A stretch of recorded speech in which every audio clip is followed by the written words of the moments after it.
Hello, ladies and gentlemen, and welcome to the Theatreman. We've got a very special episode up today where we are interviewing my wonderful friend Shayan from the black metal band Trivax. Pleasure to be on, man. How you doing? All right. Very well. I have to say thank you in advance to the audience for accepting me being in an extremely casual wear at the moment. Been traveling quite a bit, so and it's still quite early in the morning right now. Yeah. Still pretty early. There we go. So excuse the casual attire and the demeanor, but it's a real honor to be on your channel, man. It's an honor to have you. Obviously, we've known each other for quite a while, but the fine people out here may not know you. So for people who haven't heard of you yet, could you just give us like a summary of both your own journey and I suppose the journey of Trivax from way back when? Oh dear, where do I start? Exactly. It's a deep question to start with. Well, yeah. A broad one, rather. Yeah. Well, I'll try and give a summarized answer as I can. Well, my name is Shayan. I was born and raised in Iran. I am currently residing in Britain. I am officially a British citizen now. Proudly so, I should add. Proudly so. And yeah, I had a little bit of a different upbringing than maybe most people. I had, obviously growing up in Iran, I had very different interests. Maybe part of that reflects on my own personality. Part of that reflects on maybe my own curiosities, that I always like to look outside the box, and I always had an attraction towards things that were just a little bit larger than life, a little bit more than just the mundane shit that we kind of just are fed with on a day-to-day basis. And especially in the context of Iran, you can imagine an Islamic country, those sort of those frames become a lot more rigid in terms of what you're allowed to think and what you're allowed to believe. And, and for me, even from basically childhood, I was always kind of like trying to reach outside of that, not even intentionally, but just by the pure default setting of who I am, So, of course, at the ripe age of 14, just on the cusp of going 13 to 14 years old, I discovered heavy metal. By total accident, so this is a genre that you're not actually supposed to listen to over there. You're definitely not supposed to fucking play it. But I discovered that, and then basically went down this rabbit hole of realizing that I wanted to become an artist. I wanted to express myself through that, and it was a music that was larger than life, and it resonated with me. And basically, long story short, I had to form my own band. Things were becoming increasingly dangerous. Whilst I was there was a lot of tensions, and also the members of my band, they tried to kill each other at one point. There was an actual attempted murder in the history of Trivax. I don't know if you knew that. I did not, actually. No. Excellent. Now you know. I'm happy to elaborate, but it was just something very strange and unfortunate that happened between two of the other guys, not me. I was well behaved back then. And basically, long story short, I ended up moving to the UK, to the United Kingdom, to Birmingham, the home of heavy metal, going from where the music's not allowed to where the music was born, literally. I think to me it was a very symbolic move. I still reflect on it in such a way. Obviously with Black Sabbath, Judas Priest, and even later on, Bolt Thrower, Napalm Death, and all those great bands that came. And I've pretty much been going since then, or at least that's the musical part of my journey, if you will. Okay, fantastic. So, obviously, you're from Iran. It is a country with a massively rich history. It's in like the urban center of the Middle East for the past since at least 4000 BC. How do you sort of pull together your love for your country with what it is today, the artistic sort of repression that goes on there? Yeah, it's a tough one. As you already mentioned, we have an extremely rich history, going all the way back to the Achaemenid Empire, and that's actually basically the origin of the well. So for a lot of people, they're actually, that's an important thing to pay attention to. And then later they migrated through Europe and kept going further up. But basically, we have figures like Cyrus the Great. He's the first known humanitarian, if you can use that word. His method was that basically by the standards of 4,000 years ago, basically the first real sort of visionary when it came to human rights. One of his things was that obviously if you were to go and conquer some place, there was a process of at least cultural integration, so you would actually respect the background of the people that you were still trying to partake as a part of your empire, And there's a very famous little tablet that he has, which people can actually look at in the British Museum. Have you seen it? I've not, no, but yeah. I'd imagine it's like about like this big, It's like the size of like a Bluetooth speaker, and it's fascinating, Like I remember going there and then seeing this other Iranian girl who was looking at it. I can see her crying, I know she was Iranian just because I looked at her. Iranians, we can tell each other apart from like fucking 3 miles away, It's one of those things. but also like who else would cry at that? There's someone out there, I'm sure. Yes, yeah. So basically, just reeling it back, tons of rich history. Obviously, the Persian Empire at one point expanded all the way from North India to Turkey. This was during the time of Nader Shah, and a man of the sword. And we have a lot that's happened. But I think that the perhaps the last, particularly 50 years of the country, I would say, is a pretty tragic part of our history.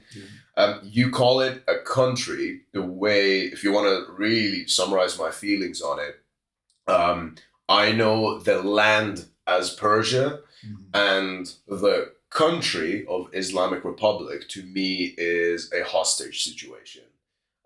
They took our land hostage with strong extremist Islamic ideology, which, like we had Muslims in Iran prior to the revolution, but it was far more balanced at the very least. I have my own criticism of the religion as a whole, as it is, for many reasons, because I've seen what it's done to my homeland, where I originate from.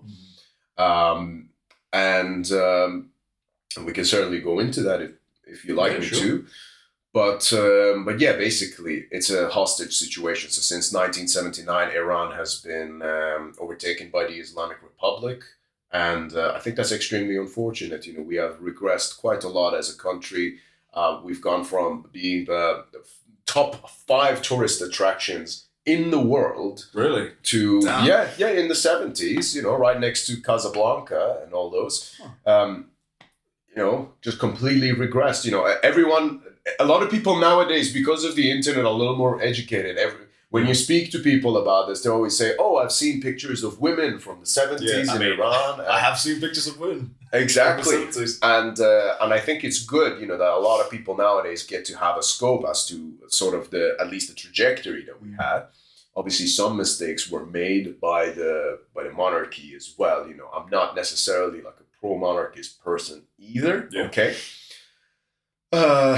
So I don't have this overly nostalgic view of Iran either. There were problems before, of course, but that's exactly what the mullahs took advantage of, and basically turned the country into basically a cultural fucking stone age that is weaponized into their own advantage. Yeah. Okay. So what I suppose then was the breaking point for you? What was the point where you were like, right, I need to get out of here. I need to go somewhere where I can be free?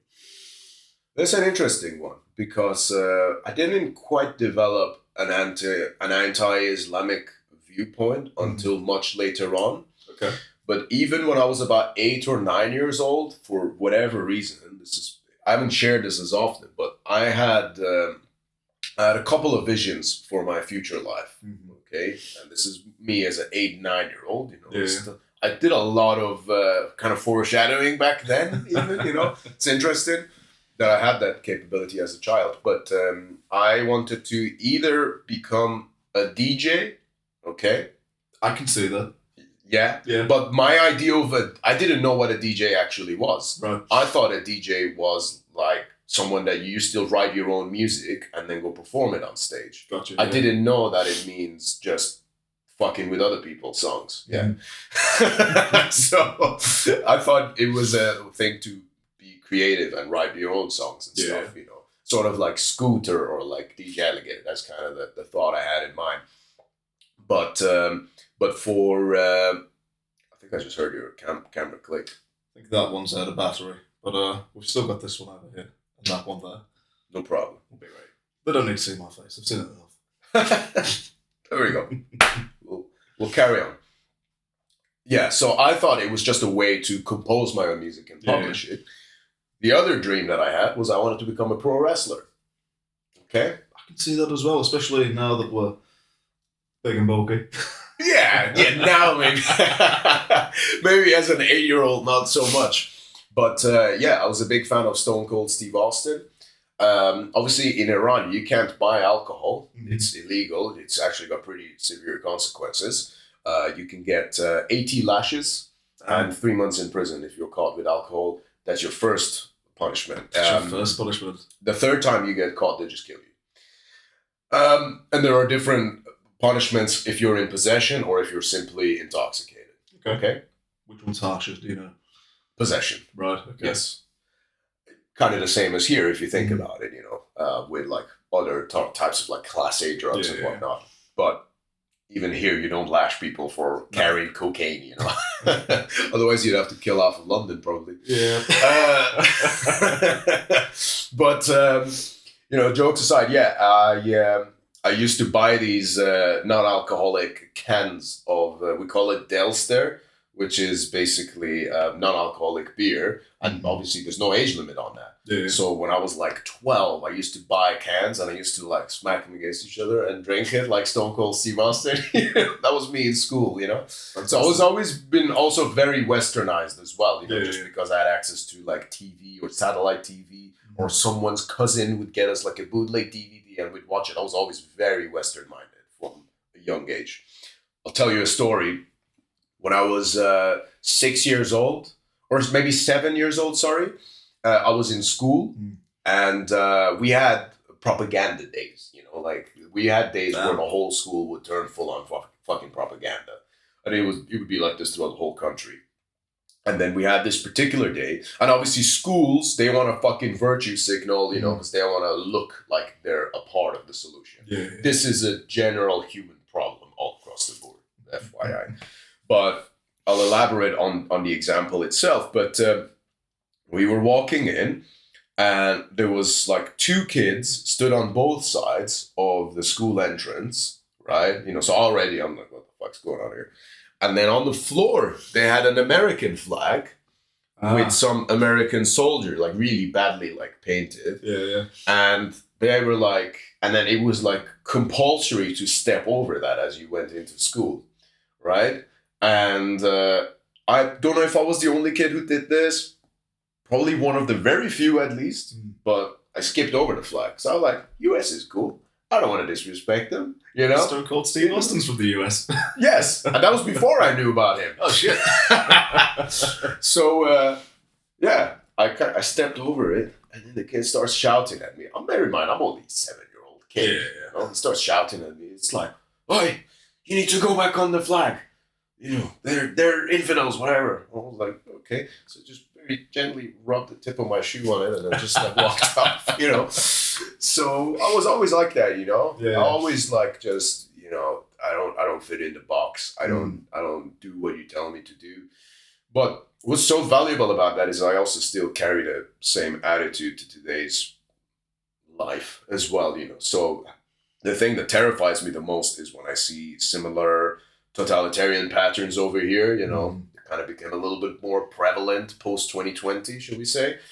Yeah, I'm allergic to that Yeah. completely, and I reject it wholeheartedly. And just going back to it again, with the case of Iran. Yeah, I think it's very unfortunate what happened to us. I think that it's a country that, as a people, we have so much potential. Yeah. And it really bothers me that because of what the mullahs have done, the general population of the world have a very skewed perception of Iranians as a whole. Mm-hmm. They assume that, so these guys are the terrorists, these guys are the that, or whatever. Whereas really, Iranians are known for being innovative, for their poetry, for their culture, for their food, for all the amazing things that we have. But unfortunately, we're associated with basically a terrorist organization that gets to run a country somehow. They're not very competent at that part either, but it is what it is, Okay. Would you say, I guess, that the years that you spent here in the UK has made you feel more connected to Iran and its people in a way? Such a great question. Yes. Mm-hmm. Yeah. Sometimes I think we as humans have this thing where we're always obsessing over what's on the other side of the bridge. Yeah. When you're in a situation, you're always wanting to be on the other side of it. Mm-hmm. And when you're on the other side, you're like, well, I have this, so I want to be over there again. The grass is always greener. Exactly. The grass is always greener.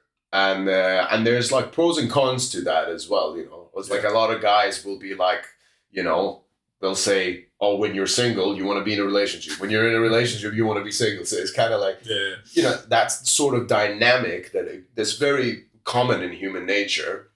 For me, in regards to your question, I think that when I've been in the UK, because I still moved at a fairly young age, I moved on my own.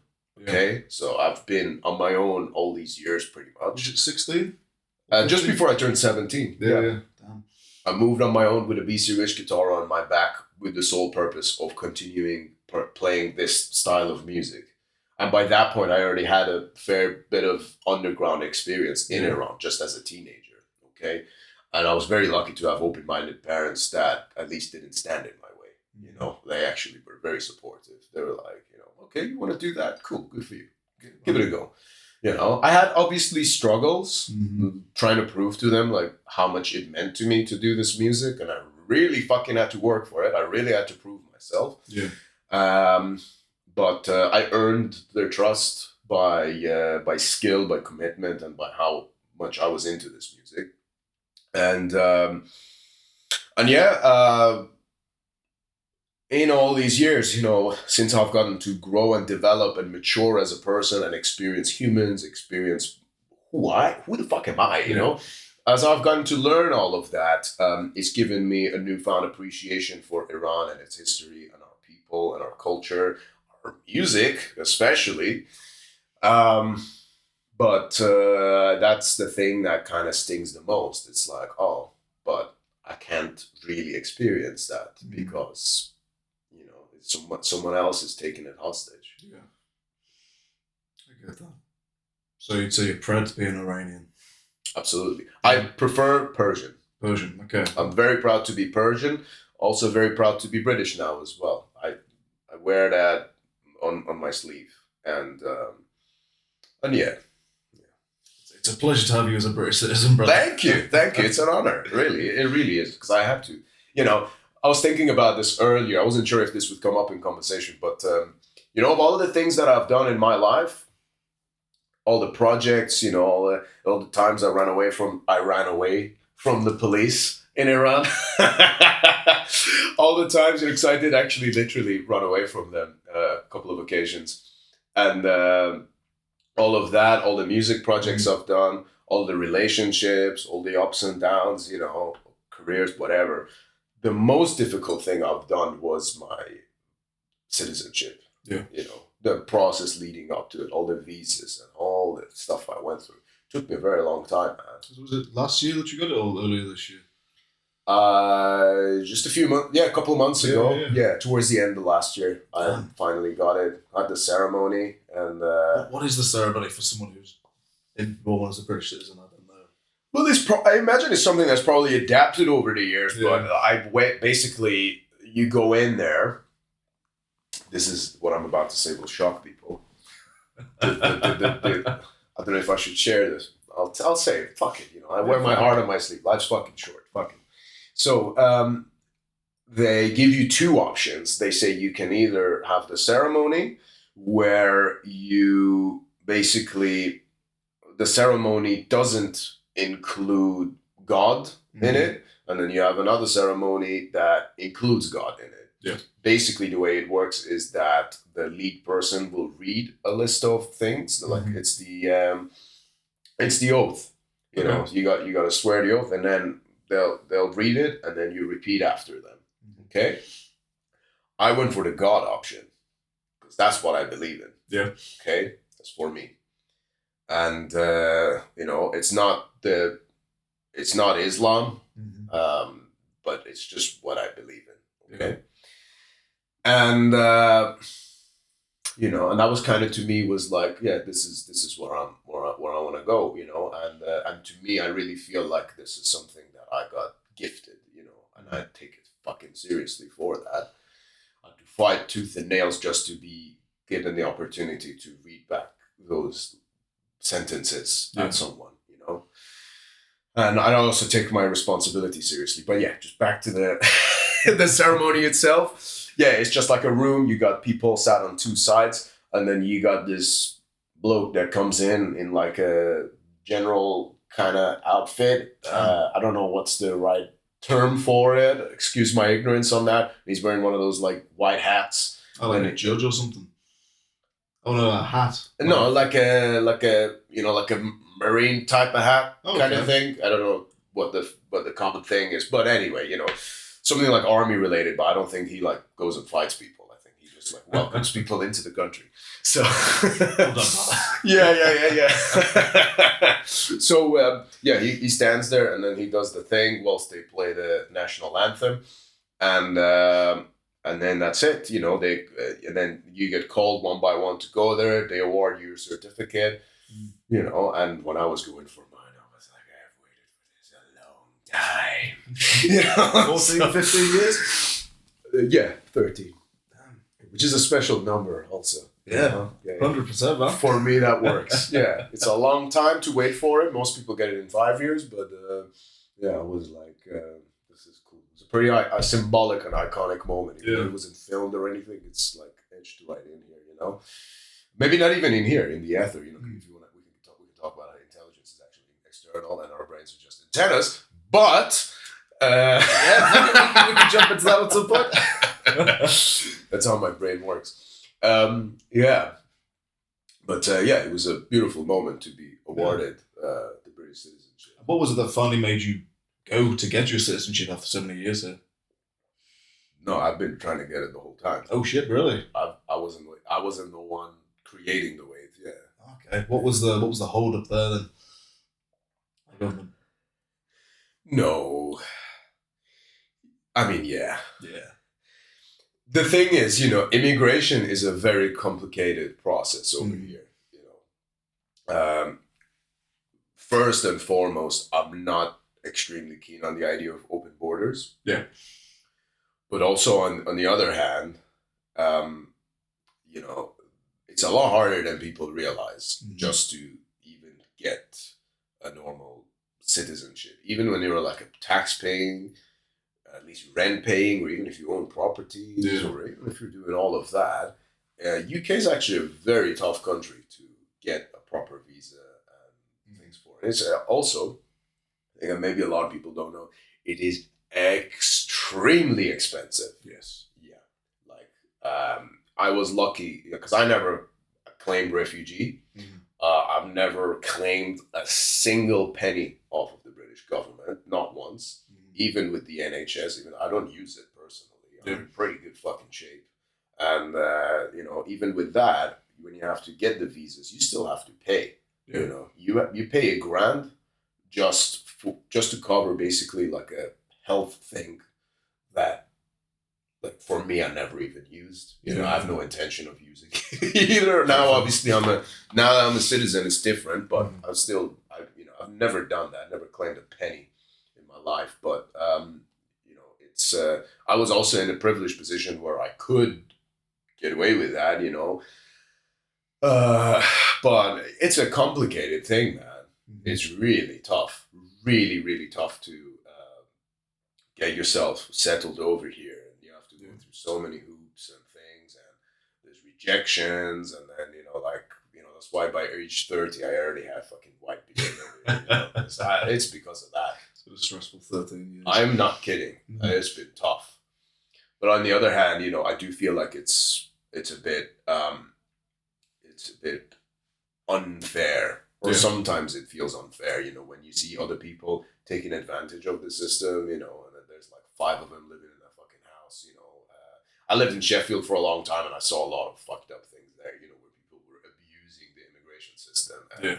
And then for me, as someone who's paid their dues and also been through extra hell just to fucking get there, I was like furious like that, and listen, there are cases where you want to support people, but it's a really backwards fucking system in some ways. There's a lot that could improve, I think. I definitely agree with you on that one. Without getting into politics on the channel, there's some strong feelings around that myself. Listen, if you're gonna have me on the channel, you're gonna get into politics, whether you like it or not. It's like I always, up until maybe even 4 or 5 years ago, despite my utter disdain for the Islamic Republic, I always said, "Oh, I'm not a political person. I don't know this and that. I don't know who Trump is. I don't know any of this." And that was genuinely the case. I was totally detached from all of it.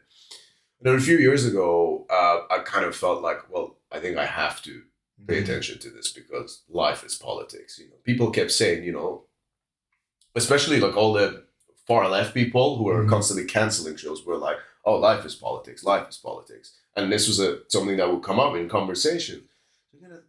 And now actually I think that fact itself is right, That's not the school of thought that I'm from, but it is true. So it just made me kind of get a little bit more involved with it. And then, there's some things that are really fucked. Yeah. And and instead of just panicking over it, I think we all ought to personally take responsibility for that. At the very least, this is now the British part of me speaking. And we definitely need to pay a lot more attention to what's happening in this country. Particularly need to pay attention to the farming industry. The farming industry here is seriously under threat. We need to preserve that, and you got bullshit fucking things like the inheritance tax that they just fucking passed over here. Are you familiar with that? I have a sort of very surface level knowledge. I know that it's happened. It's really fucked up. It's really fucked up. And I've actually spoken to various farmers about this, either through my work and career path or even just like outside of that. It's not a good situation, okay, and you need that. If you cripple that, you basically then solely rely on exports and other things, and this could lead into a total disaster. This could lead into a total destabilization of the nation, okay, and also overpopulating it with outsiders would also do that. Listen, there's room for people, but the infrastructure is not there. Oh, the infrastructure is fucking terrible. Like that's a given. The working as a teacher back in the day, like the lack of funding for young students in this country is just catastrophic, and it's no wonder why teachers are leaving the profession in fucking droves. Like, who would want to be in a system that's strapped for cash? Yeah. So when you no longer have the financial incentive, then it becomes an ideological incentive. What people want to be there for ideological incentives? Well, people who've got something to preach to children. That's not usually a good fucking sign at all. No, I agree with you. And speaking of ideological incentives, I'm going to loop this back to the Great Satan, your new album. Yes. Yeah. Okay. Sure.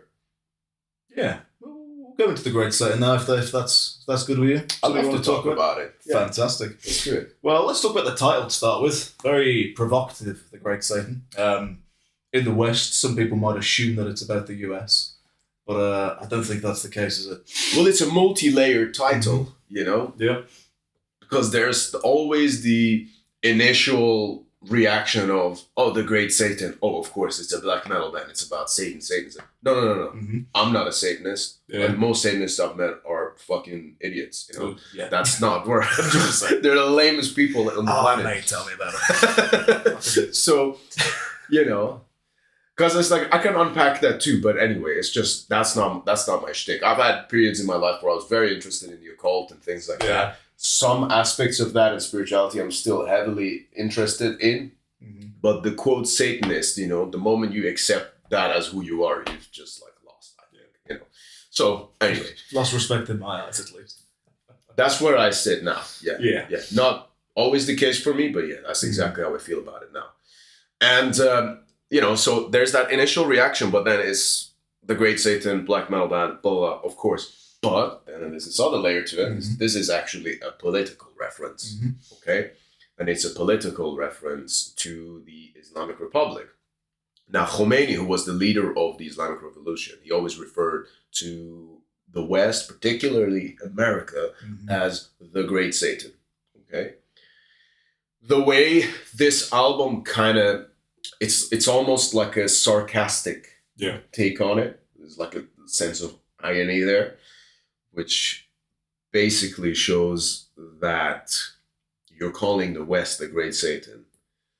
You're the fucking guy who sends children to war over your own theological greed because you want to take over Iraq and the rest of the Middle East with your Shia or Shiite is the English pronunciation, which is literally what it is. It's written shite, but with two eyes, you know, and it's like so accurate to describe what it is. Yeah.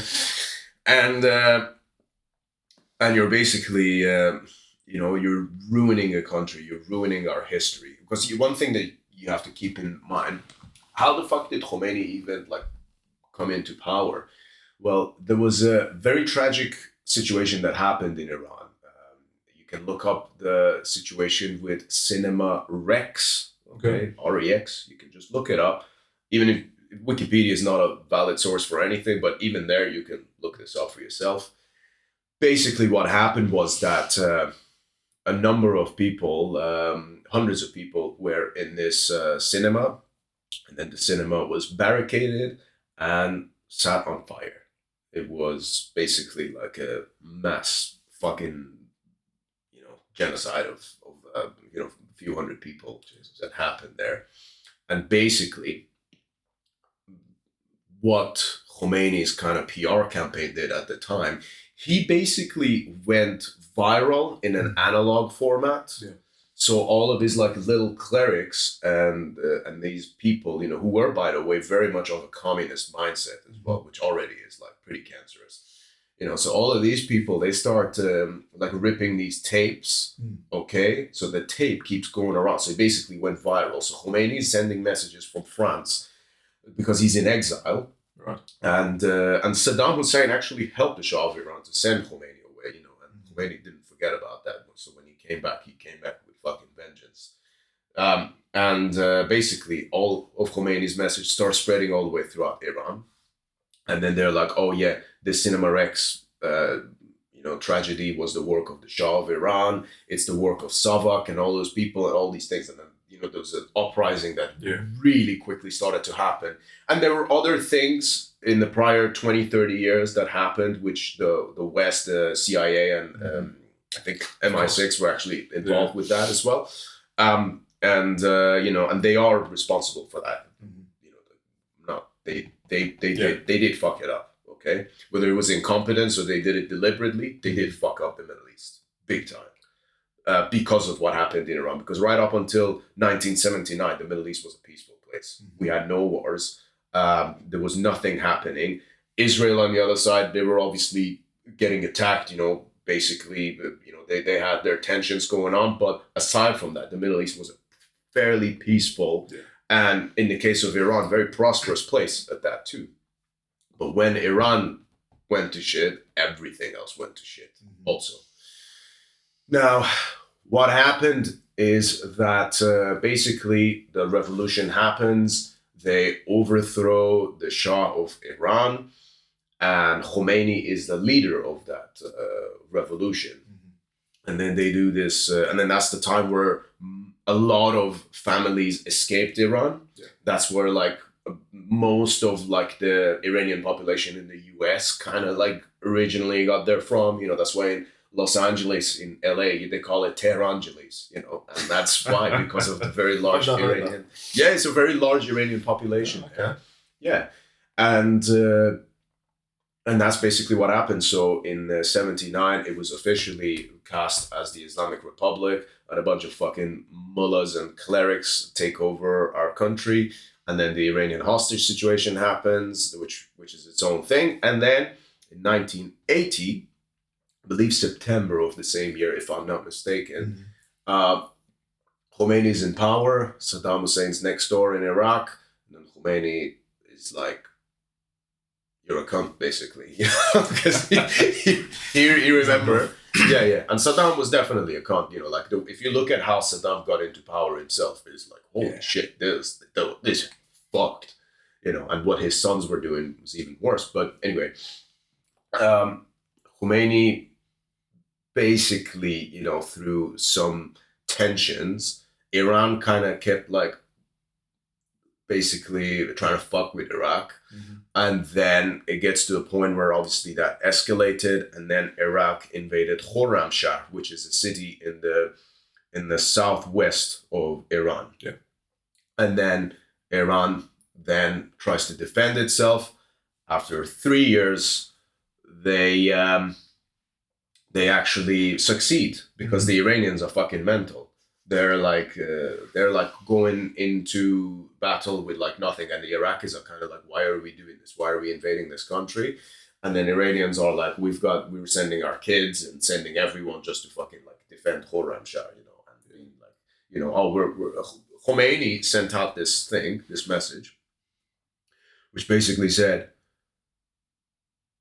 if you shoot them, you'll go to heaven. If you kill them, you go to heaven. If they kill you, you go to heaven. You have nothing to lose. And that worked wonders in terms of brainwashing an entire generation of teenagers and young men just to go sacrifice themselves for the Islamic Republic's cause. What was ironic about this was the fact that when the Islamic Republic took over, a lot of people were actually unhappy. Women were mass protesting because of the mandatory compulsory hijabs that were put in place at that time. And that's still a thing to this day, unfortunately. But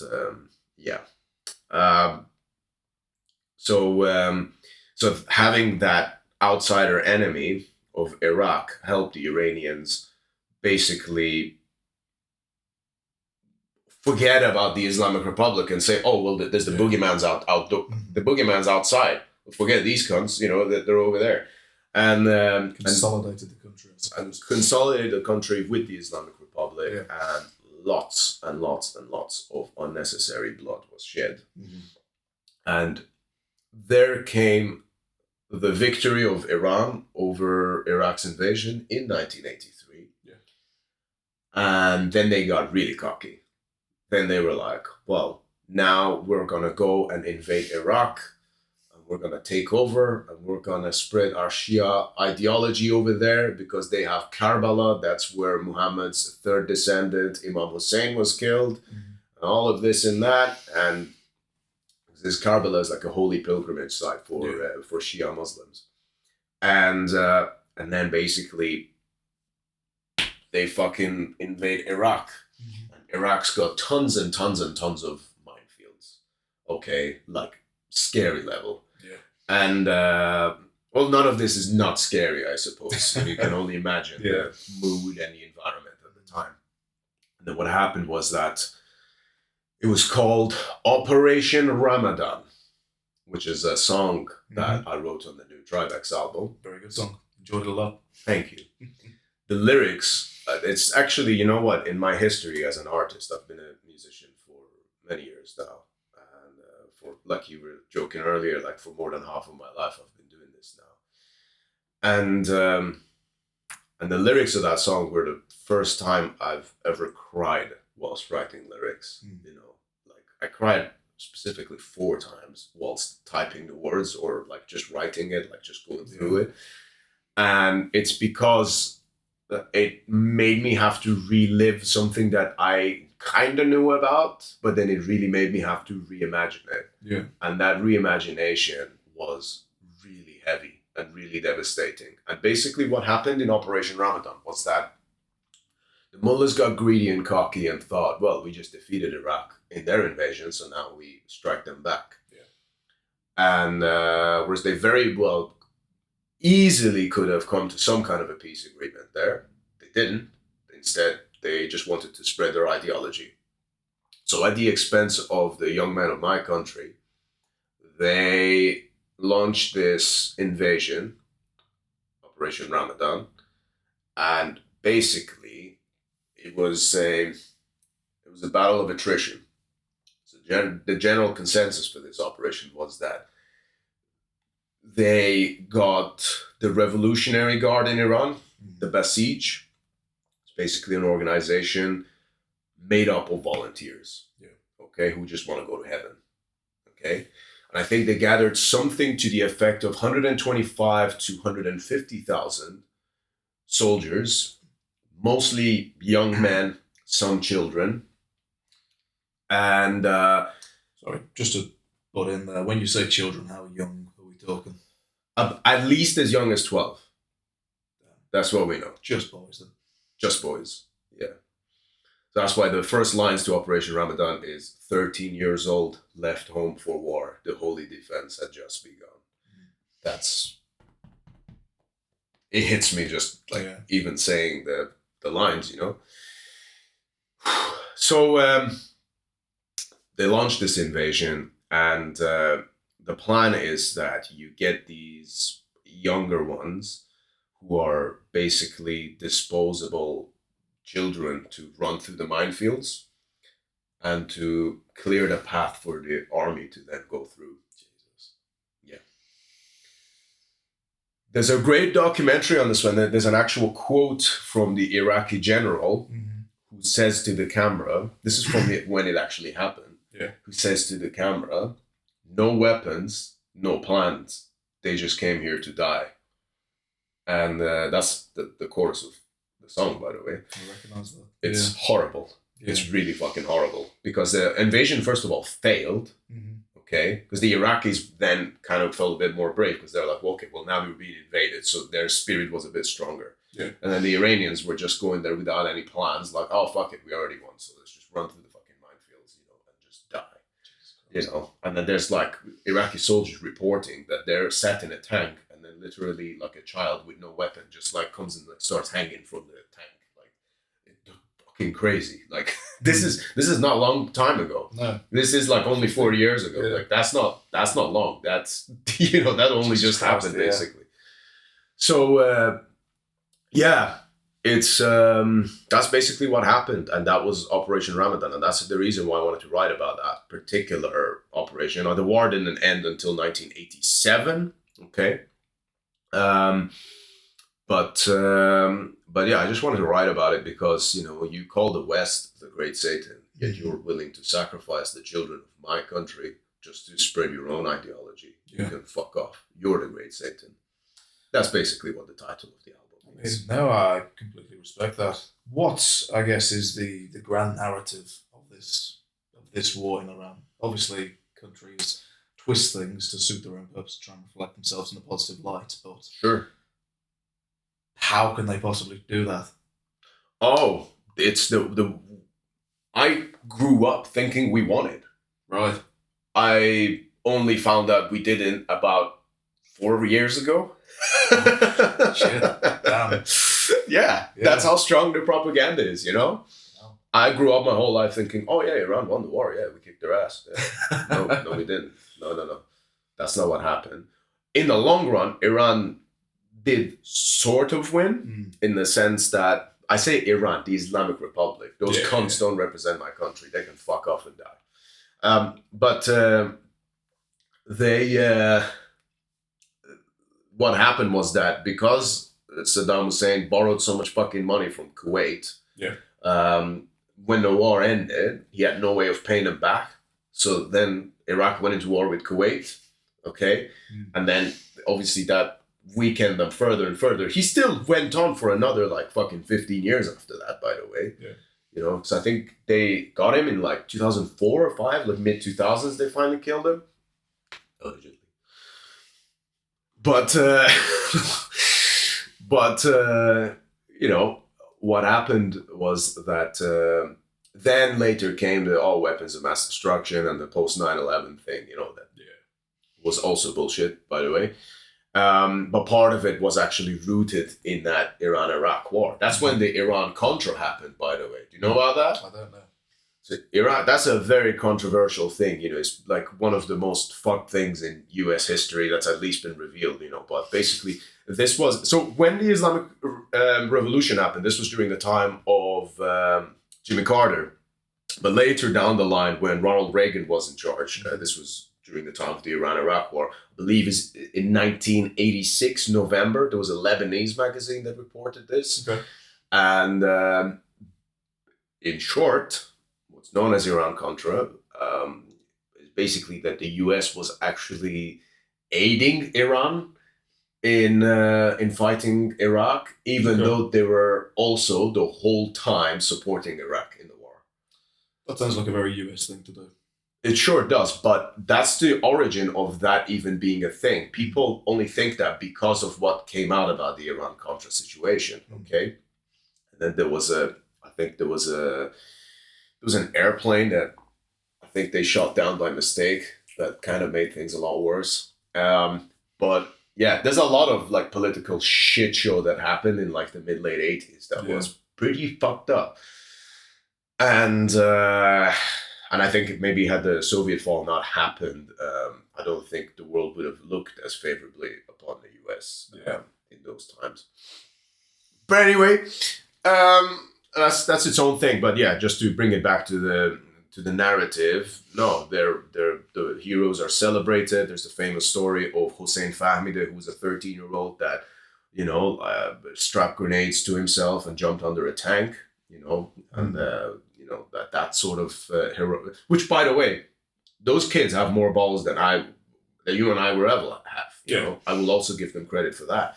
There's a song before Operation Ramadan on the album called Ya Sahib Az-Zaman. Ya Sahib Az-Zaman was the code word that Rafsanjani, who was like the right hand of Khomeini at the time, Rafsanjani's still around, by the way. He basically used the code word Ya Sahib Az-Zaman to launch the invasion for Operation Ramadan. And basically in that song, you will hear these recorded audios from a kid who is, he's 14 years old, basically. And he's talking about how he's been partaking in the battles. He started off just like as a support, and by that point he's actually involved with like the strategic side of things, and it's fucking crazy, you know. And the interviewer, the full interview, if you watch it, the interviewer asks him like, "Oh, so have you like partaken in anything to do with like minefields and stuff like that?" He's like, "Yeah, but I'm not allowed to tell you because of the locations of where we're operating on them and stuff." Like crazy shit. Why does a 14-year-old know that? You know, and I think he did get killed in the end as well. You know. That 14-year-old never got to get married or have kids or tell the story. You know? That's just the legacy of his life. And that's many of them. That's thousands of them. Yeah. I mean, from what I've listened to the album, it sounds, or it is, I think, at least a very focused tale about the human stories of war rather than the grand narrative that's been put forward by Iran. Would you say that's... Yeah, it is true. I think the album strikes the heart of the hypocrisy of the Islamic Republic, ultimately. Also, it is just an exercise of the shadow side, just like Trivax has always been that way. You know, like songs like Here Comes the Flood. That's not necessarily directly about the Islamic Republic, but there's very many different interpretations that you could take. One of it is that your ideology is finite. There's a line in the song that says, I hear them wail, Allahu Akbar, yet none is more great than death, not even God. And that's not even a direct reference to like the omnipotent God of the universe or the power that runs the matrix, but it's to say that your faith will end, and it's just a little reminder. Yeah, I like that. I guess sort of going back to that idea about governments using propaganda and rewriting history to justify their own actions. Do you feel that by writing this album, The Great Satan, you are correcting that story or offering a new one to people who may not have heard about the Iran-Iraq War? Like, I had no idea about it until you were telling me about it last year. Sure. Yeah, maybe. I think for me is when I'm creating art, and this is the thing that I approach everything that I do, whether it's what I do as a fitness coach or what I do as a podcaster, even when I'm doing an interview like this, everything that I do, to me, the main core important thing that is sort of like the source behind every word that I speak, behind every note that I write and play and all the lyrics and the artwork. The source of that is just to make sure that I am opening my heart and expressing myself as authentically and as truthfully as possible. Yeah. Whatever is going to happen on the reflection of that, that's down to the world to decide. Okay? People can listen to it and still think, oh, well, the Iran-Iraq war was a certain way, that it wasn't. That's not my responsibility. You know, one thing that I've learned from relationships is that it's not right to control what people want to think or how they want to react to something. You know, like, for example, this is a very common dynamic human thing. You may refuse to tell the truth to someone about something because you're worried about how they're going to react. But why not tell them the truth anyway and simply give them the choice to react how they want to? Yeah. Okay? That's more my school of thought that I've tried to build into myself as a human being in the recent years. So when I'm doing and when I'm saying, I'm simply speaking the truth. The world can respond to it how it sees appropriate. To me, the important thing is to just get it out. Yeah. So that's how I approach my art as well as everything else that I just mentioned. Fantastic. Would you say that the Great Satan is, I guess, a sliver of the truth then, of the wider, objective truth of the Iran-Iraq War? It's my truth. Yeah. You know? And people can relate to that. People can learn from it.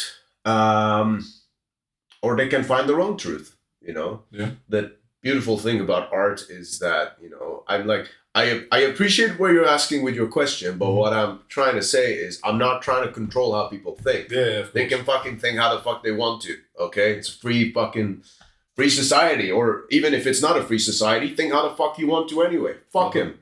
That's my fucking school of thought.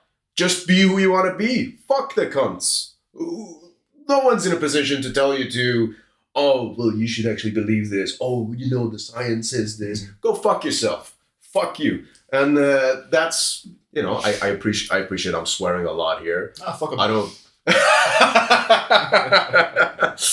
Yeah, I appreciate having a bit of a David Goggins moment there. But the boats, brother. Yeah. But, you know, I'm just being authentic, man. Listen, just be true. If offering a truth and a perspective about what happened in the Iran-Iraq war through the medium of music or doing an interview like this gives someone a perspective to further their own or broaden their own view of life and things and the history that has happened, then that's a win. That's a win. That's all. That's the main thing that I care about, because ultimately, I think despite how much shit we give ourselves as humanity, people do have the compass to react truthfully and honestly if they have all the right information in front of them. You know, so a lot even of if they don't have the right information, their reaction's still truthful to them. Yeah, sure. You know, and I think it's important to keep that in mind. You know, and just try not to be dogmatic about things either. You know, like I said, on one hand, I'm saying that I think the war was a tragic thing that should have never happened, but also I respect and commend the courage and the bravery of some of those young kids. Yeah. Even though they were kids and they didn't know better. I remember when I was 14 years old, I didn't fucking know better. Yeah. You know, I still risked my life playing that music in Iran, you know, but yeah, it's one of those. Nuance is necessary. I 100% agree with you. And that actually feeds quite nicely into my next question, which has a little bit of a preamble. I say black metal has always been about defiance, whether against religious dogma, political oppression, or the limits of the human experience. I was going to say, how does Trivax fit into that wider tradition? Obviously, you've just said there that you risked your life playing this type of music back in Iran. How does Trivax fit into black metal? Yeah. I don't know if we do. No? If you want to define black metal by its true, utter spirit of rebellion, then Trivax is the black metal band in the entire world, as far as I'm concerned. Yep. And I mean that. If you want to describe it by the cultural thing of fitting into wearing spikes and bullet belts and wearing corpse paint and inverted crosses, we have nothing to do with that. Yes. I think I would like to think that black metal has moved on from that sort of image of the 80s, 90s. I think it is more about the attitude. But I would love to hear more about the rebellion of Trivax in Iran. In Iran? Well, we'll start off with Iran and then we'll broaden it out. To, sure. We were playing in an environment, you're not supposed to fucking play that music, you know. Yeah. We had this basement and we used to rehearse there all the time, you know, and we had egg cases and cement all over the walls. So it had this like natural acoustic, and this was to like protect us from the neighbors, you know, because the neighbors were making threats that, if we hear you again, we'll call the police kind of thing. Yeah. You know, like you got that Orwellian situation, you know, the Islamic Republic is literally fucking 1984. Like, I've lived it. Yeah. You know, it's very similar. It's scary how similar it is. That's why, as I said, about 5 years ago, I kind of got a bit pissed off when I saw it over here. But anyway, so what was happening was that we were rehearsing down there, and you know, you're not, you know, like we had friends of ours who were like fucking arrested, had their instruments smashed to pieces, had their hairs like cut by force, and then their families had to get them out on really expensive bail, and it's a tough situation, but we just didn't really care. We just wanted to play music, you know, and then hopefully maybe have some chance of getting heard or noticed, you know, even though it would have been a dangerous thing, you know, but we did it anyway. You know, our first live show that we played at the Camelot Mulk amphitheater. Camelot Mulk is like it's a high school, but it's more like by British terms, it's like a B-Tech high school, you know? And so it was kind of, or like a college, if you will, you know, so that it's more, we call it a high school, but it's like, you know, it's like the thing leading up to uni, basically. Yeah. It's just more like a college, I suppose. But basically, we lied to the school, and we said to them that we're coming there to celebrate the Islamic Revolution. Well, because it was the anniversary of it. Okay. And this was February 2011. Either 8th or 10th of February. You know I'm good with dates. Yeah. It's one of those. Yeah, maybe 9th of February. Who knows? Yeah, but if it's... Yeah, I don't know. But I can check. I think it's the 10th, but anyway. We lied to them and we said we want to put together a program to celebrate this for the kids. And then basically... we fucking showed up with our guitars and amps and the drum kit, you know, and then they were like, "Oh, are you sure this is the thing?" We're like, "Yeah, no, it's fine. We just want to play for the kids." We basically ended up playing a show to like 200 fucking 16 to 18-year-olds full of testosterone who've never heard metal ever. they didn't know Metallica. That's the stage they were at. Yeah. But the music seemed to get a grasp on them, and it got fucking chaotic, man. It turned into like basically a riot. You know, they're like fucking throwing chairs around and screaming, and then at the end, I remember looking up. Somebody brought some fucking strobe lights. I don't know. They already had where the fuck they had that from, because he wasn't there at the beginning of the show. But then halfway through, there was like fucking strobe lights. So it's like, because we had a little break where I like went around and then we were adjusting some stuff, and then we just carried on playing. It was like, oh, okay, fuck it, let's just keep playing. And we kept playing, and then there was fucking strobe lights, and then everyone's screaming, and there's just chaos. And then right at the end of it, you know, like I was playing, and then I look up and I see a fucking smoke coming at me from the back of the room. And I was like dead short. I was going to be like tear gas, and it's the police breaking in. So I was ready to fucking kick off, you know. But that, you want to talk about spirit of rebellion. Imagine being in that situation as a 16-year-old. Yeah. Okay. It's a lot, you know. Maybe not quite as much as running into a minefield, but, you know, for me, it still is a lot to process. For all of us, it was. But we didn't. Even though we were scared, we also kind of didn't give a fuck, you know. And then turned out that the fire wasn't the police. The headmaster of the school just walked through with a bunch of papers telling everyone to get the fuck out, you know, trying to blow the smoke away. And turned out they set the back of the room on fire with cigarettes. And that was the first Trivax show ever. So there's your rebellion for you. You know, there's plenty of other things we did as well, you know. Some really dumb things too. I don't know if I should mention it, but I feel really blessed that I'm actually still alive. I mean it. I really mean that. I genuinely mean that. Yeah. But yeah, it's cool. You know. But yeah, you want to talk about black metal? Yeah, I think it's not a genre that's defined by sound. You know, because even if you want to look at the 80s and 90s, all of those albums sounded different to one another. Not only between different bands, but even for just one band, Dark Throne being a prime example, every album sounds like a different genre, basically. And to me, it's the spirit that defines the genre. So there's almost a part of me at this point that feels hesitant about even associating with it, just because of the amount of losers that are associated with black metal. I mean, it really is. I completely agree with you. You know, like back in 2013, this is obviously, I'm going back a while, I met Nicholas Crawford from Shining, and he invited us on the tour bus and everything, and we were talking about releasing some stuff, which I won't get into, but we were talking, and then he was like, well, you know, black metal's for idiots.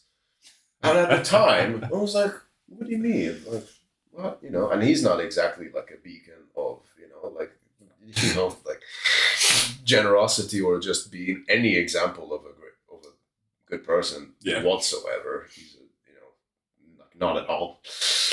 But that sentence is like, now I get it.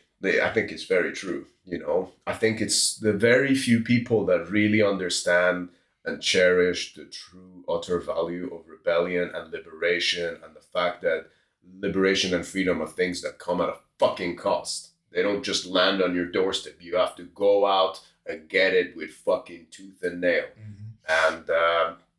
And when that is in position, then that's when this genre means something to me. And that's when it becomes more than just an aesthetic. It becomes a statement. That's the time where I'm more than happy to be associated with it. But as far as like a broader cultural thing, it's not something I'm too bothered about. Ooh, that tastes good, man. Yeah, boy. Fucking coca. It's a good show. Oh, I'm definitely going to put coca in me drink again. Yeah. Right. So, we've had a brief coffee break. That's right, yeah. We're back at it.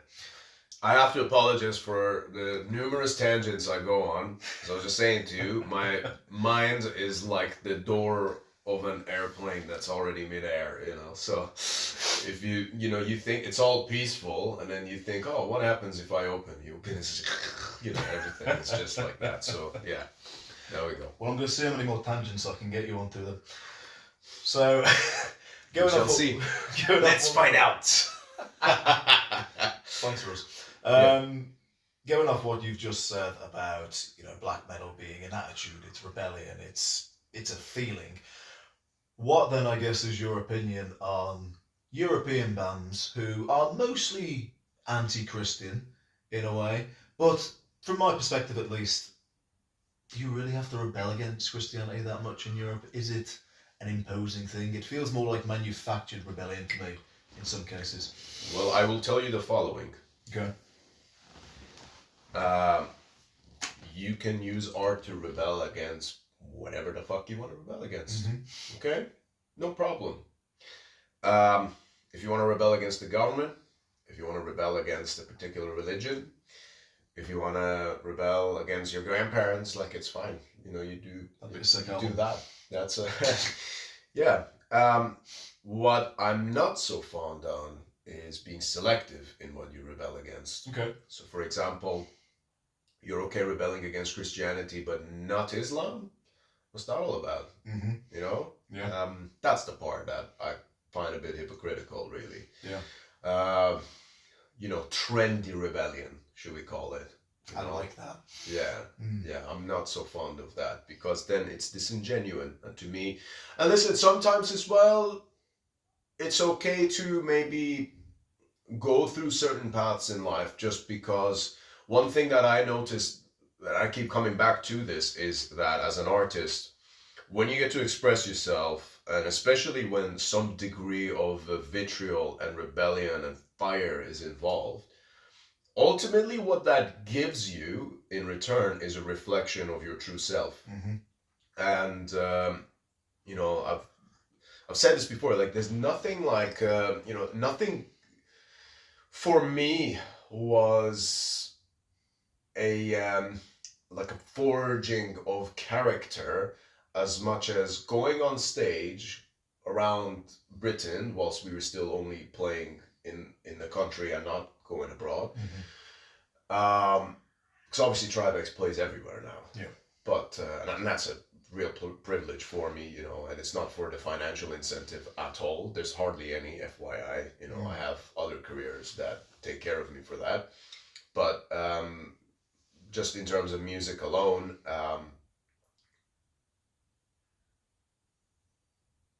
like, one of the best things that I ever experienced, and also toughest things, mm-hmm. was going on stage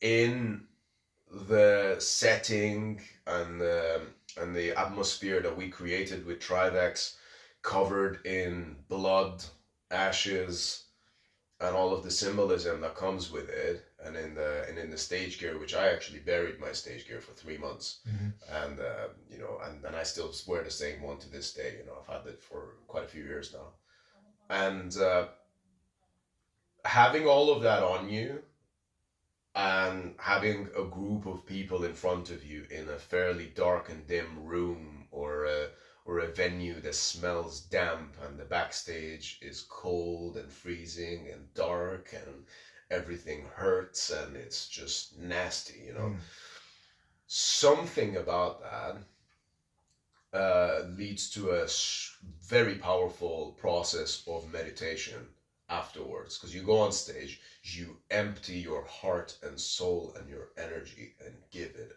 everything that you have. And I mean everything. We don't go up there to entertain or like, hey everybody, it's not that. We have a lot of interactions with the crowd, because it's, to me, being an artist or a musician who doesn't interact with the crowd is like being someone who doesn't make eye contact during sex. I think it's just lame, and it's a half-assed way of living life. So I'm a very intense person. When it comes to life, I am the person, like, I don't have an addictive personality, but I have an obsessive personality. I like to squeeze everything to the bottom, like, to me, my approach to life is like, the toothpaste that you get, and that last bit lasts you for like 2-3 months. I'm like that person with life. I'm just trying to squeeze it all out. I want to live, I have a lust for life, and I enjoy being alive. And and for me, giving it all on stage, and then coming off afterwards, and then feeling the adrenaline and the buzz wear off eventually, being sat at the back of a van or a car with no lights, staring into the dark of fields, mountains on the ride back at like 3 in the morning, 4 in the morning. There's something there. There's a process of shadow work there that is so necessary. And for me, it's beautiful. To me, it's like, it's everything. That's done so much to develop my character, because in that reflection, like if you gaze at the abyss, the abyss gazes back.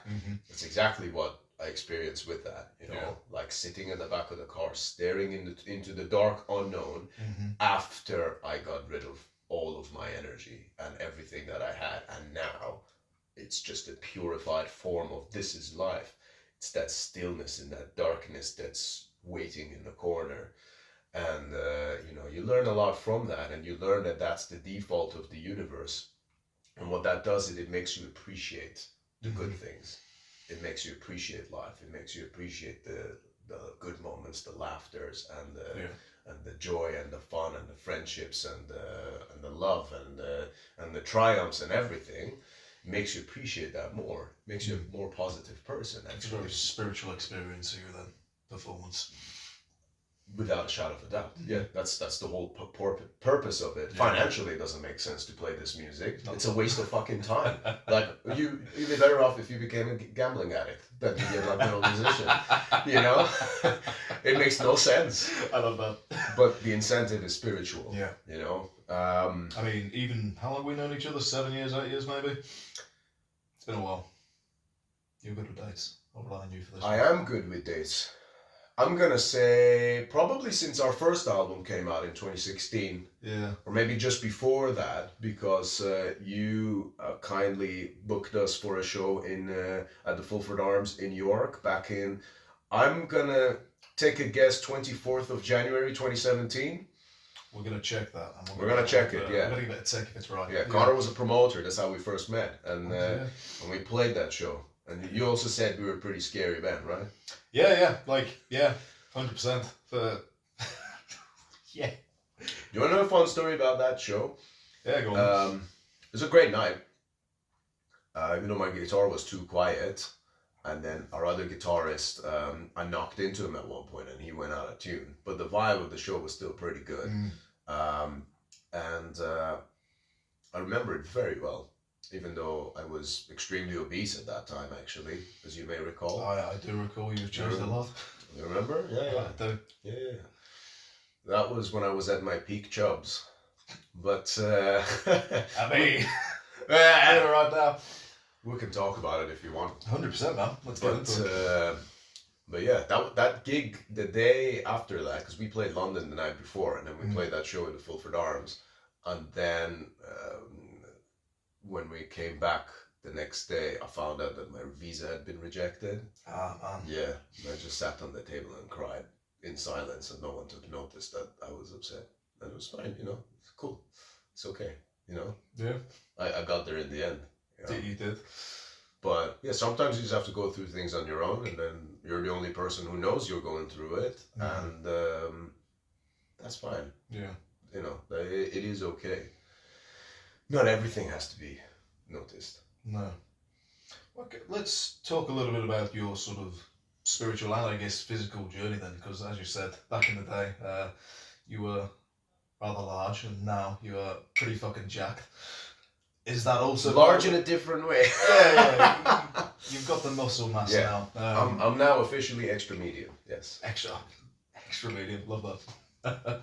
But is that also part of your spiritual journey, the sort of shedding of that weight? It wasn't intended for that, but fucking 100%, man. People don't realize the benefits of physical exercise. When we look at ourselves, we only look at ourselves as the avatar of our face. Like, I actually think there's something so fucking broken about the culture where, like, people put on Snapchat filters.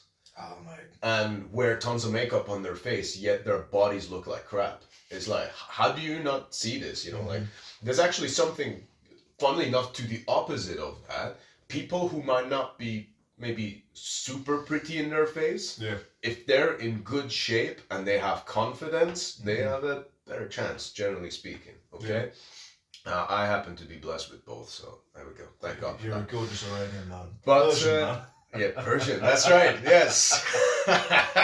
But anyway, jokes aside, it is a really beautiful journey. You know, when you start to clean up your body, when you start to clean up what you eat, your habits and things like that, and then you realize that, oh my God, all I needed all this time with all the depression and all the anxiety and all the crap, or you know, like for me, I always, you know, for a very long time, I'm not proud to admit this, but for a very long time, I did feel kind of like a victim of, oh, you know, I have to leave my home country.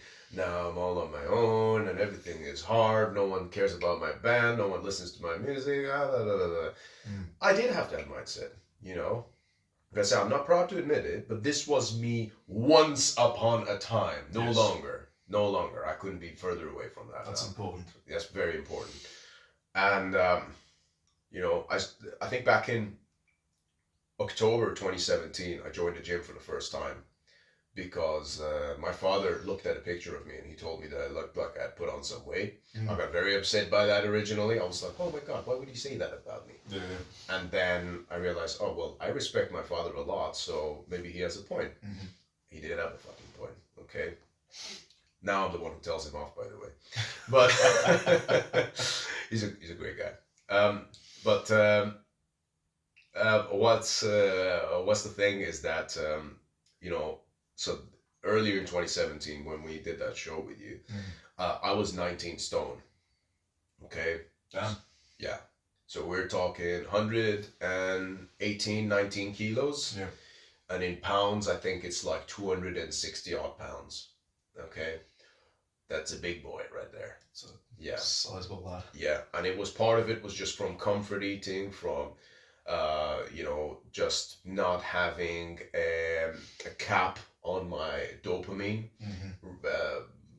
on my need for dopamine, you know, you name it, drinking all the time, addicted to porn without realizing it, shitty eating habits, no filter, just like, oh, life's about pleasure. It is not, by the way. Life's not about pleasure. That's a very fucked way of looking at it, actually. Very like unintentionally anti-Nietzsche way of living. Yeah. At the time, you know, and I have to be that guy. Sorry, but not sorry. And yeah, for me, I had to basically realize I needed to clean up my act. I needed to get in shape. I had no idea what to do. I went to the gym for the first time in October 2017. Went on a cardio machine because the weight section looked terrifying. I was like, I have no idea what the fuck that's all about. Yeah. So even though the gym was actually really empty on that day as well, I remember that night perfectly. Like there was 2 bikes with their back to the weight section. The window was to the right and the rest of the gym area was to this way, and the locker room was behind me to the left. I sat on the bike and I just pedaled for 30 minutes. Not loads, I just did what I could. Yeah. When I got off of it, I went to the locker room, laid flat on the bench, and cried. Because I realized for the first time how out of shape I actually was. Yeah. And I felt almost like I was like hard done by, like, oh my God, the rest of the world is having this great life and getting to enjoy things, and I'm here like a fat piece of shit and I can't do anything. And everything I've ever touched has failed. This is at that point. Yeah. Okay? That was my rock bottom. But not the rock bottom itself, but the realization of the rock bottom. Yeah. You know, most people hit rock bottom, they don't realize they're there. Okay? I realized that at that moment. That's important. Yeah. And what took me to realize it was for someone to criticize me, and then for me to try something and realize, oh shit, yeah, I am, this is bad. Yeah. But what I did was, even though I didn't have a coach at the time, I recommend everyone who wants to take their journey seriously to hire a coach. That's what I do now. I'm a fitness coach myself today. And I have the honor and privilege of helping other people lose weight and get in shape. And interestingly enough, in line with our conversation, I have the absolute pleasure, really one of the most rewarding things I've ever done, to witness the shift in mental health and perspective of people who buy the program, they get coached by me, 3-4 months later, 6 months later, they're a different person because they took accountability for their physical health, and then the whole thing aligned. So at the moment, I am around, I think as we speak, I'm 13 stone. Okay. But I've been down to 12 stone and lost a lot of weight. Okay, so I lost close to about 45-50 kilos in total between the highest and the lowest. Okay, and all of that was done through consistency. I didn't starve myself. I didn't go on 10-mile runs every day. I fucking hate cardio. I've only just, we were talking about this the other day. Literally. I've only just recently kind of started hopping on that, but you know, just mainly for health reasons, not for weight loss even, you know. And yeah, I just decided that, you know what, I'm gonna at least commit to this. And what came from that, before any changes in physical appearance, my mindset changed towards everything. My mindset shifted and changed towards the band.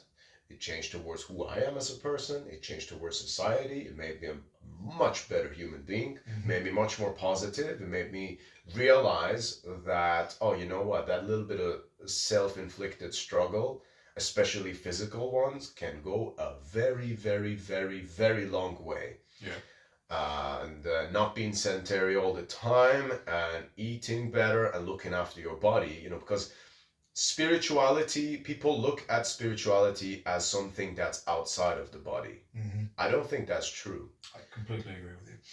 I think you need the full body to be perfectly aligned, shall we say. Okay, I'm not even going to say perfectly intact, but perfectly aligned. From the process of the gut microbiome to the frequency which you're operating in, to everything, your blood pressure, everything, and the breath need to be aligned. And the more aligned you are, the further you get to tap into the spiritual realm.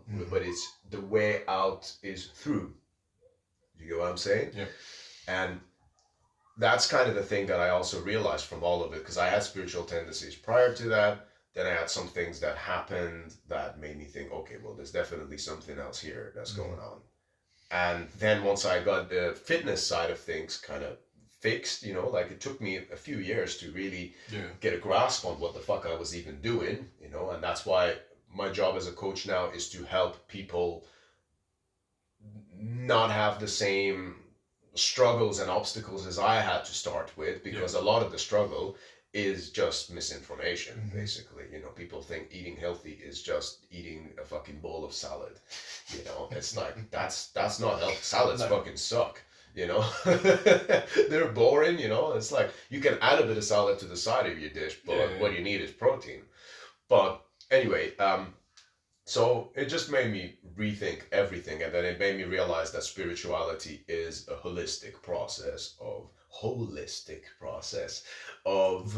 just combining all aspects of your existence, from your thoughts, from your mind to your body, and just everything. You know, it has to be aligned to really tune into spirituality, and you can feel it when you feel the vibrations tingle down your spine. That's when something is happening. Yeah. I mean, even as I said, just in the time that I've known you, seeing your perspective shift from what it was to who you are now has been a bit of a wild journey. I'm not the same person. You are no. You know that. Yeah. I don't think anyone stays the same. Well, you know what? That's not true. Actually, I think some people do stay the same. I think they never develop. And we were having this conversation in the car last night.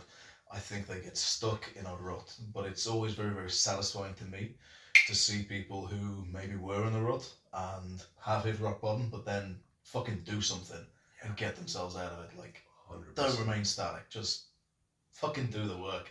And you've obviously done the work, and it seems to be working out fucking grand for you. Thank you, man. I'm not finished doing the work either. No, it's a continuous process. Yeah, absolutely. You know, like, we as humans are naturally flawed beings, Mm-hmm. but we do have access to the Promethean fire.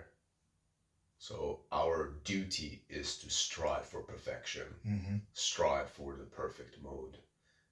Even if we're not it, aiming for you have to aim for the stars just to get to the branches of the trees. Exactly. Yeah.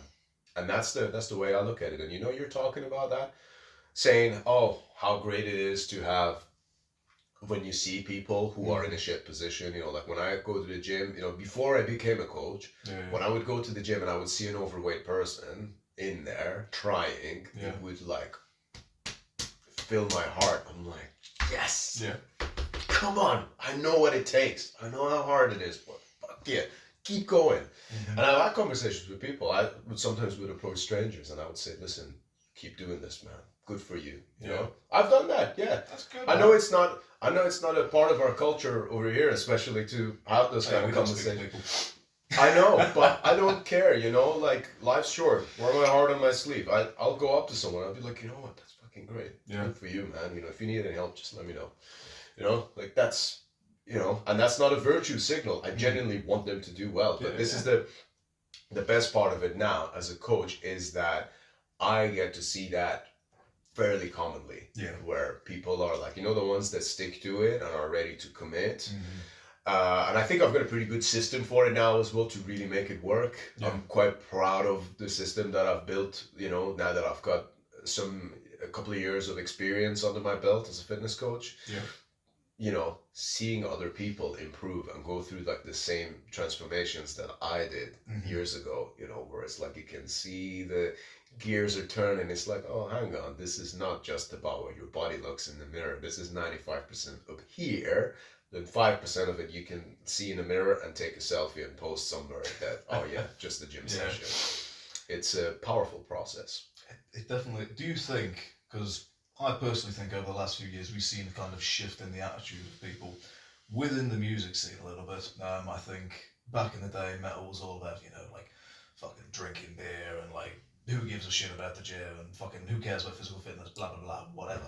I think in the past maybe 5 years we've seen people take a much more straightforward approach to their own physical fitness and to their consumption of, say, alcohol and drugs, for example. Because obviously you haven't drank for, can't remember how many years now, quite a while.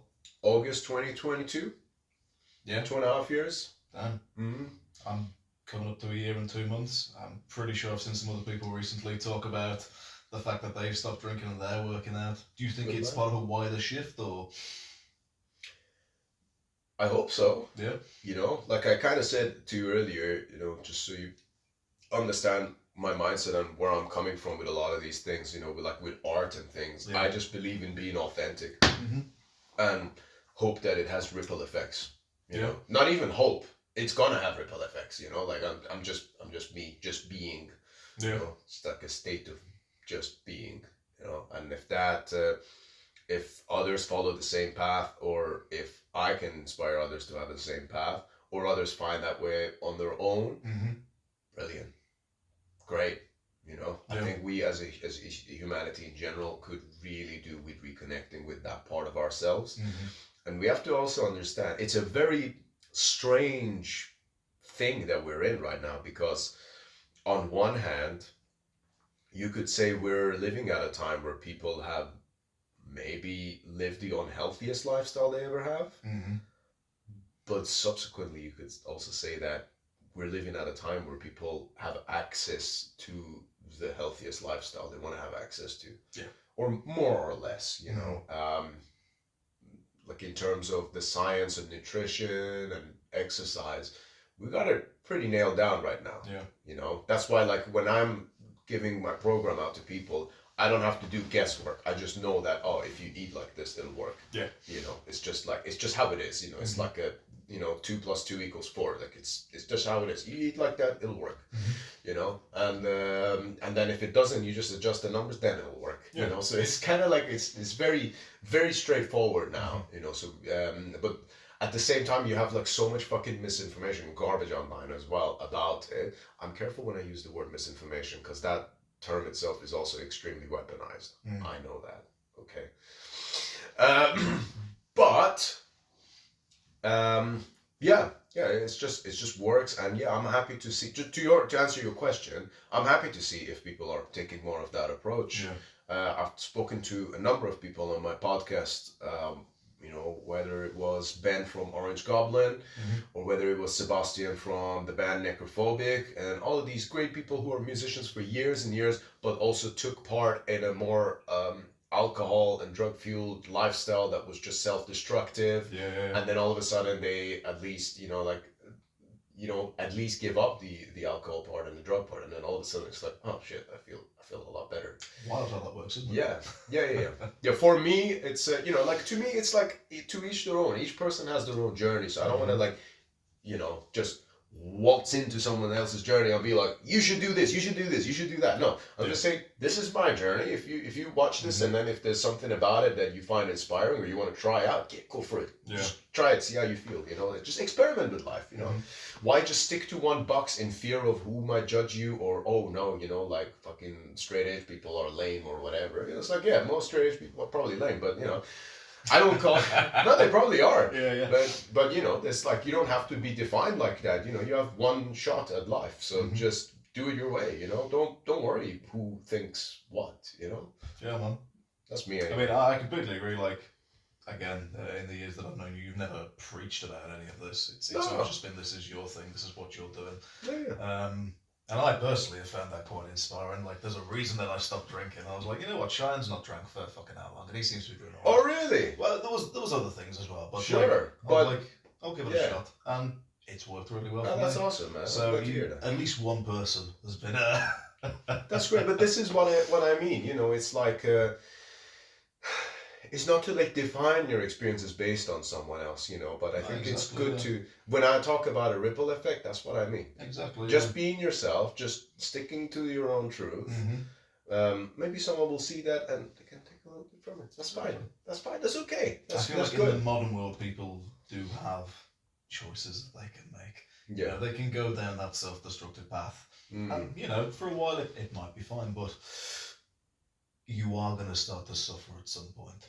And I think doing what you're doing and putting out the more positive message, I think that's really, really fucking valuable for people to just be able to see it, in a culture where maybe we don't see it that often.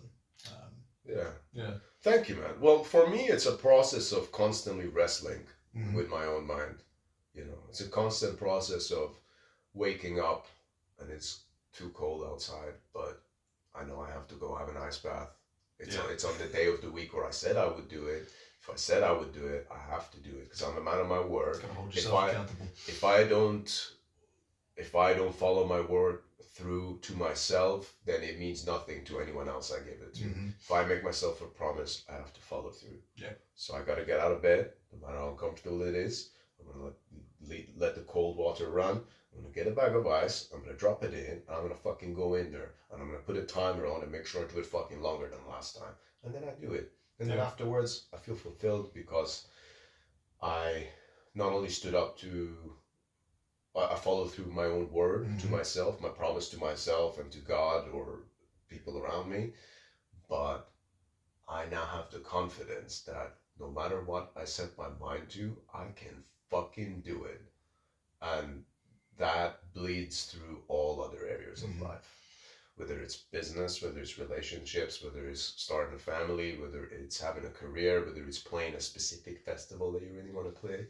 Everything is a product of the imagination.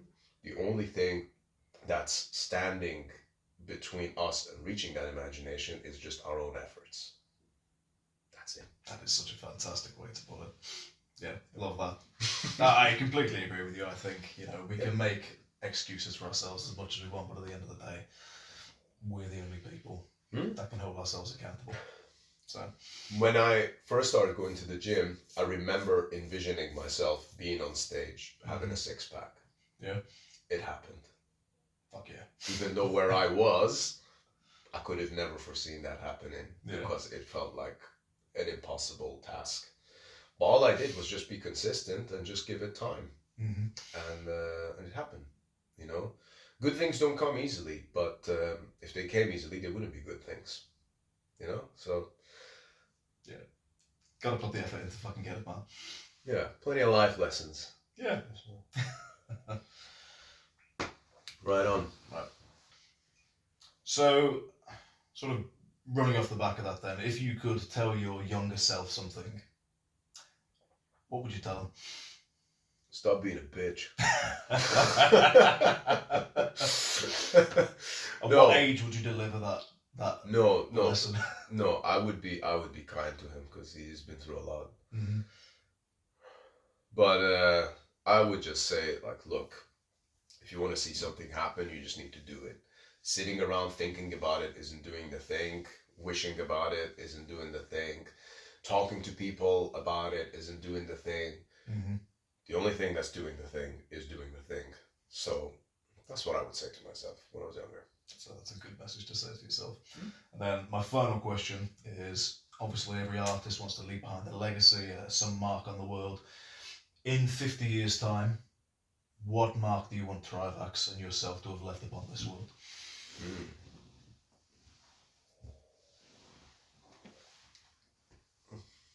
Wow, this answer has certainly changed over the years. Mm-hmm. I'm formulating my thoughts and already noticing that I think very differently than how I used to. Yeah. You know what the answer is?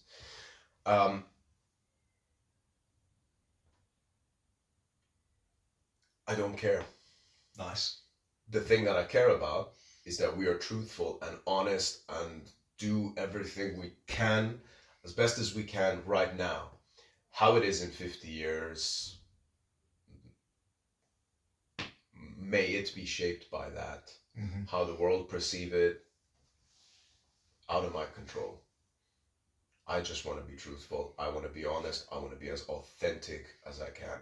Violently authentically be. That's it. Fuck yeah, man. Love that.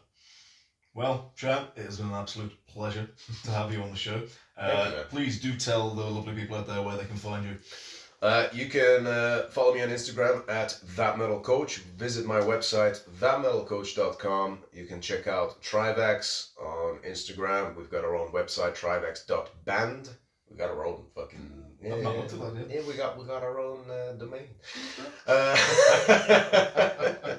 If you're interested in my podcast, you can check out Iblis Manifestations. If you're interested in hiring me as a coach and having your own nutrition and workout plan to follow, then you can contact me through Trial by Fire. That's my coaching company. And then you'll basically have me in your pocket telling you what to do to improve your health. And yeah, I'm pretty good, man. I have like, you know, I got into this to do coaching for just the fitness side of it, but now I also sometimes am unintentionally a therapist for people as well. Yeah. Which is good because you realize that there's so much that goes into it. Physical and the mental are always It really is, you know, and I take my role very fucking seriously for that. So yeah, if anyone's interested in that, you can get in touch and keep an eye out for the new Trivax album coming out, The Great Satan. It will be out via Osmos Productions, famous French label. So we're really honored to be working with them. And just keep an eye out on things. And, you know, more importantly than all of that, just be truthful to yourselves.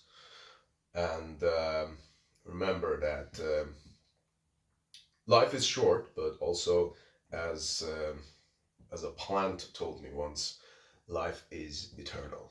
So everything that you do matters and it counts. So approach it with dignity. Thank you. Pleasure to have you, man. Fuck yeah. Thank you, man. Solid.